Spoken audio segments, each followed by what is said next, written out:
you check the children? Show a little match Hi, I'm Chucky. Wanna play? Sometimes that is better. You're gonna need a bigger boat. What's up, everyone? Welcome back to the Horror Show. I'm Cecil Laird. Robert Duell. Fuego! And we are here to right the wrongs of the past. See, we have reviewed Tremors 5 and we have reviewed Tremors 6, but we have never reviewed the first 4 or the series. So we, ahead of the release of Tremors 7, we are trying to right those wrongs, and then we are going to review 7, and ultimately we are going to post our tier list ranking after that of the Tremors series. So that is what we're here to launch off today with our review of the very first Tremors movie from 1990. And I'm going to start off saying that this is one of my all-time favorite horror movies. I love this movie ever since I saw it when I was a kid. 10 years old is when it came out. And I don't know if I went to the theater to see it, but I saw it as soon as it hit VHS, and I was super delighted with it. It was just Jaws on the land. I have had Tremors dreams ever since, and I just love this series. Classic with Fred Ward and Kevin Bacon. Val is his character's name, so that's what got me confused. So Kevin Bacon, Valentine, I don't remember his last name, but nonetheless, I love this movie, and we'll get into why. So, Robert? Yes. No, again, I love this movie probably just as much as these other guys and everything. So good. Yes. Actually, this movie came out when I was a couple months after I was born, probably. So I saw it probably about 10 years or so later, but I always remember seeing the cover and everything for it. The cover's iconic. Yes. And it's like, I'm not going to lie, like when I watched the movie, I was expecting a completely different movie from the cover. Okay. I don't know exactly what I was expecting, but I was still happy as hell with it. But no, I've definitely, it's like, like the whole Tremors dream thing, like he was saying, it's like, I definitely have watched between this and Aftershocks so many damn times when I was a kid. I had those nightmare dreams and everything, and that kind of sucked. Fuego. Yeah, it was another iconic cover for me that I saw at the VHS store at the Superstar Video by my house. And, man, by the time I finally got around to seeing it, I think I had a double header at a sleepover in like the mid-90s, so I was like maybe 12 or 13. I didn't see it till I was a lot older. And I watched both the first one and the second one, I think in the same night or the same weekend or something, and they're kind of neck and neck, but the first one will always be a personal favorite, as far as the fact that I feel like it laid so much important groundwork, and it is a little more serious despite the comedy than a lot of the later entries. And Almost definitely. And also the scene with the old couple at the very beginning in the car getting pulled out, scared the shit out of me, even at that age of like 12, because I think the sequel was 95, 96, so I was 12 or 13 when that hit. But yes, man. And also, F you! I'm not trying to get us, improperly monetized or whatever for this. But, man, there's just so many classic moments. I adore this movie, and I knew Cecil and I had a kinship when he commissioned a piece of graboid art at a convention a few years from ago. artist Jeff West, which is really amazing. It's in the studio, otherwise I'd show it. But the other funny memory I have about this is I do remember it being in the theater, and I remember sneaking into it at one point when I had gone with the family to see The Little Mermaid.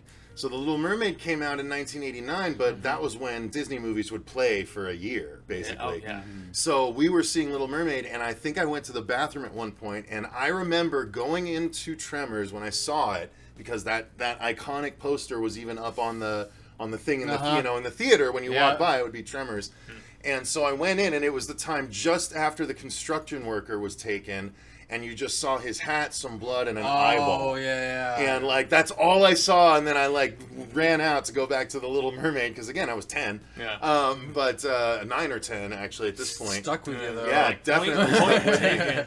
And I love the movie. So the story, getting into the crux of the review here is that, hang on, I'm going to move this to get a little closer to us here. People always complain about that. I tried to do it earlier, but the movie is about a small town in Nevada called Perfection, and they are suddenly starting to be plagued by a group of underground carnivorous worms, essentially, that they later named to be graboids.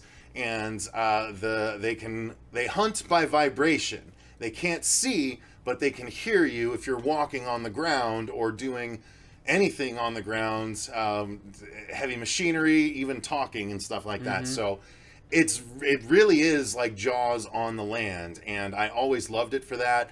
I love the characters in the movie, but the story is so simple and to the point. How do they survive these 4 giant carnivorous worms, and can they even do so? I love the story. Oh no, most definitely, and it was original too. And that was like also the nice thing. But you mentioned like the whole like Jaws, like sand Jaws, basically. Yeah. And honestly, that's a pretty nice comparison. I really never like thought about that. Jaws in the desert, man. Yeah. But no, it's like as much as I like this story, I don't know, for some reason I know we're not into it right now, but the sequel's definitely always more on my love of like the story aspect, just because it was fleshed out that little bit more and stuff. But no, for starters, like I don't really have anything bad to say about the story. It's simple, it was straight to the point and everything, and our characters helped to elevate the story just that little bit. Simple, blue collar folks just trying to survive now. Very much so. Yeah, that's literally what it is. Yeah, and it has like major Western vibes, which Yeah. is why a few entries later it made total sense that they went to, like the old West and stuff for some origin stuff. But yeah, man, I mean, just the way they write the camaraderie of these characters, that happens to the fact that, a lot of people have left. It's like this desolate, almost borderline ghost town at this particular point, and it's only those who really still care or are trying to like figure out their next move. There's a sweet little love story kind of thing that goes down as well about halfway through that I dig. You've got a great friendship between Val and Earl. Val and Earl, which is great. I always say it's like a buddy horror in that degree, and then they just bring more people on. I mean, what's not to love about Tremors, man? I mean, yeah, it's terrific. I love this movie story wise. All about Burt Gummer though. Yeah. Yeah, well, and it does literally become all about Burt Gummer. Yeah. But music-wise, because it was more of a Western, there's always that twangy sort of thing, and great. I and it love actually fits so well. I mean, You they even have continue it through the series and through the movies, and it's just great. It's, so the music is fun, and it's it's like you get the harmonica. Well, it's nice too. It's like 'cause they throw in the electric acoustic and everything, so you get that real like nice naughty fucking sound and everything. And So So I dug nice. the music. I dug the sound effects for sure, Yeah. because there's I've definitely thrown on the theme song and jammed it in the truck. Yeah, I mean, Like, there's- I'm not gonna lie I was about that. to say, I mean, you got Reba McEntire in Oh, this yeah, movie, and she's such a she babe. did a song for it, man. I mean, come on. It's in the end credits, if I remember. Yeah, I of think so, course. yeah. So yeah, the sound design and the music was all tremendous, but really we got to get to the effects, because that's what was really truly groundbreaking, especially for 1990. This is pre-CG, Yep. so there's no CG at all. It is 100% practical throughout the entire movie, and it's just what that means is it's creativity done right. Like, they have to have camera shots framed so that you can hide the hole that the worm is hiding in before it leaps out at people. You have practical worms that are leaping out at people. You have the practical snakes coming out of its mouth. You have triple tongues. you have the actual stuff where they've put things under the ground and ground-like substances to make it look like the thing's moving under the ground and stuff. This loose like dirt. the fin in Jaws. Like, literally, that's what it's doing. So But even the full scale build, when you actually see the graboid when it jumps out over the ravine or whatever. not only Or- that, but when it jump- when it first first one when it it busts through. smashes the thing. Yeah. That's yeah. the that's yeah, the that's point. that's found the that's- ass yeah, in! Yeah, that's what. Yeah, like and Jeez. for that whole build and everything, like for an original design like that, it was creepy. It was scary, and it was new. Yeah, It was very new. Well, I did, new for the time. For Yeah, sure. yeah. The one thing that the filmmakers said, and the entire team, because they have a lot of the same producers and like writing people that show up throughout this entire series, they were like, this was their love letter to those weird 50s mutated creature stuff that they saw back when they were Giant kids. ants and stuff like that. Yeah, Yeah. and they're like, dude, let's bring it back. Let's do giant worms, and I guess they were like some of them were fans of Dune, and so they're like the huge sandworms and that. But let's I can make definitely it see where total they could- horror yeah. as opposed to sci-fi, you know. But I guess everything with big mutated worms is probably sci-fi at the end of the day. But that's the thing too. It's like even with this, like it could have gone either way. Like this movie could have been terrible. I don't think it was a big hit when it first came out. No, but it became a slowly cult found classic its for audience sure. through VHS and whatnot. And that's why the second one was straight to Straight to DVD, or VHS at the time. VHS at the time. Yeah. And I have a story about that when we get to it. Yeah. So, Yeah. I actually have to at least chime in with I mean, one more thing. I love those scenes where they're shooting from the perspective of the the grab- worm Yeah. actually Yeah. moving through Yeah. the dirt and Yeah. the dirt going and the quick movement. It was something. I mean, that first person perspective. That's where you see so much of just homage to Jaws, obviously. Yeah. And you know the movie is so well executed because it is one of those movies that you can watch now literally 30 years later and it still holds up because of those practical Yep. effects. Truly. It never even looks as fake as the shark in Jaws, which admittedly was 15 years prior to this, Yeah. but it's so good. And we did kind of gloss over the acting. Yeah. Obviously Kevin Bacon is great, Fred Ward is is awesome. great, Yeah. but part of what makes this movie work so well are the secondary cast, the bit players, you know, the mom and the daughter, Mindy and her yeah. mom, the annoying kid, Melvin, something that Roberts comes back. is his name. Yeah, he actually reprises his role. Yeah, and he everything, comes which I back, thought was and cool. then and they even talk about. There's a guy that gets eaten in this movie whose trailer they find in Yeah. part Yep. 5. Yep. Or no, part 3. It was part 3 with Yeah, the yeah, Ass yeah, Monsters, yeah. There's whiskey. Yeah, the, Yeah. the, whis- the whiskey to make launcher. the- yeah, Exactly. the potato launcher. And, And you get Walter Chang, he Yes. was great. Yeah. Yeah. He's going to be sorry if you don't give it a name, you know. Like, and that's it's one thing, really honestly, funny. like, and they didn't necessarily really do it too much in this one. They more so in like the second and later on. But the basically the MacGyvering of random weaponry just to fight just to fight him and everything. I always thought those were really they were cool and everything, and it's like just the simplicity of them. Well, they started that from the first movie with Bert saying, just doing what I can with what I got when he's Yeah. making the pipe bombs. That's what it was. Yeah, yeah.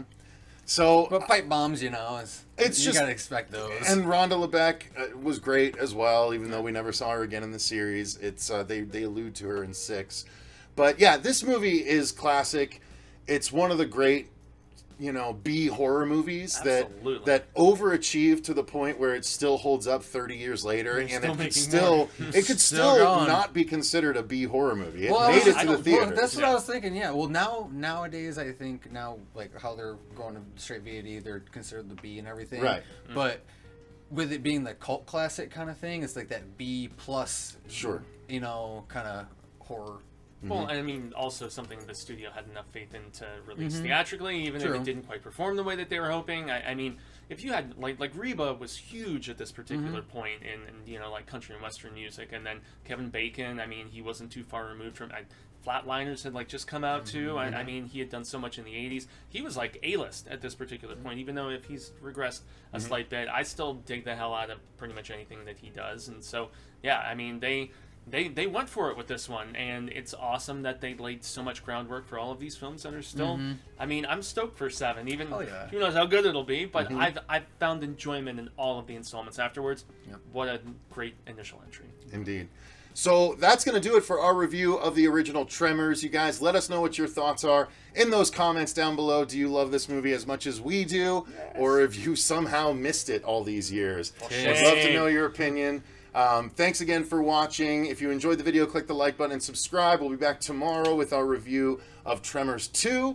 And until then, Aftershocks. I've been Cecil Laird. Robert Duell. And gracias to all our patrons, Jaime and Fuego. And remember, stay scared.